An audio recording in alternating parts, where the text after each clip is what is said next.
രണ്ടാമത്തത് ജനങ്ങളെ കേൾക്കുക എന്നത്. ഈ രണ്ട് കാര്യത്തിലൂടെയുമാണ് ഇവർ സഹിക്കുകയും അവരുടെ പ്രശ്നങ്ങൾക്ക് അറിയുകയും ചെയ്യുക എന്നതാണ് സയ്യിദ് മുഹമ്മദ് അലി ശിഹാബ് തങ്ങൾ ചെയ്തിട്ടുള്ള വലിയൊരു കാര്യം. നേരത്തെ ഇവിടെ പ്രകാശനമാണ് ബാക്കി നിൽക്കുന്നത്. നമ്മളെ ഈ പരിപാടി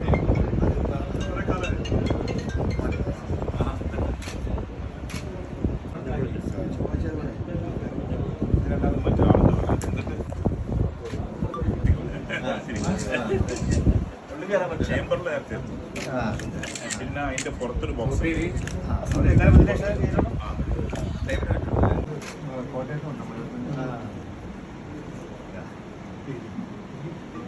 വികസനത്തിനായി അതിയായി ആഗ്രഹിച്ച പൗരൻ, പുസ്തകങ്ങളെ സ്നേഹിച്ച വ്യക്തി, 3.5 പതിറ്റാണ്ടിലേറെ മുസ്ലിം ജീവിതത്തിൽ പുറത്തു നിന്ന ഒരു സാധാരണക്കാരൻ.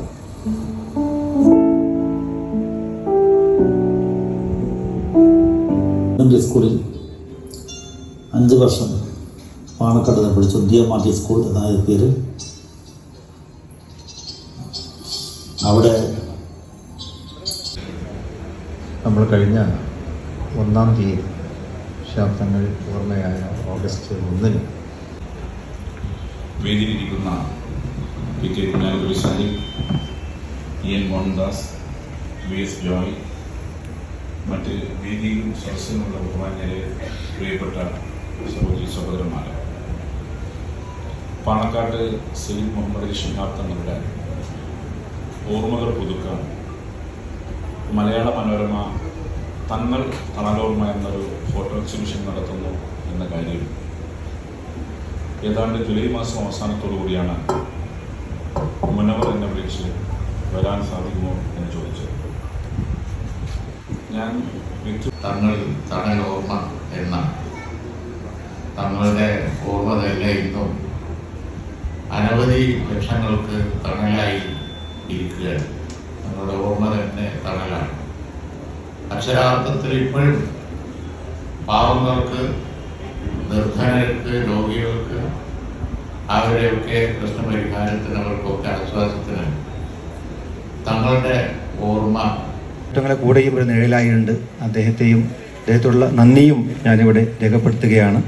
അതുപോലെ ഞാൻ കുടുംബ ബന്ധുക്കളായിട്ടുള്ള സയ്യിദ് അബ്ബാസ് അലി ശിഹാബ് തങ്ങൾ, ബഷീർ അലി ശിഹാബ് തങ്ങൾ, റഷീദ് അലി ശിഹാബ് തങ്ങൾ, ഹമീദ് അലി ശിഹാബ് തങ്ങൾ, പി അബ്ദുൽ വഹാബ് സാഹിബ് ഇവിടെ നേരത്തെ വന്നുപോയി.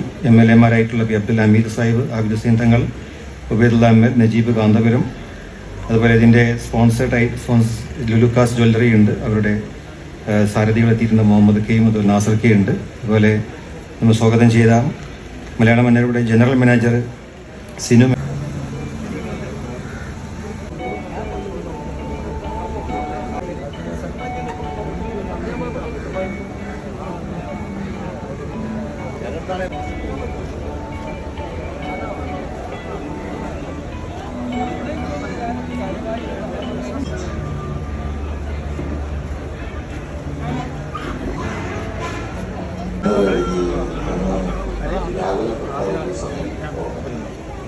വല്ലാത്ത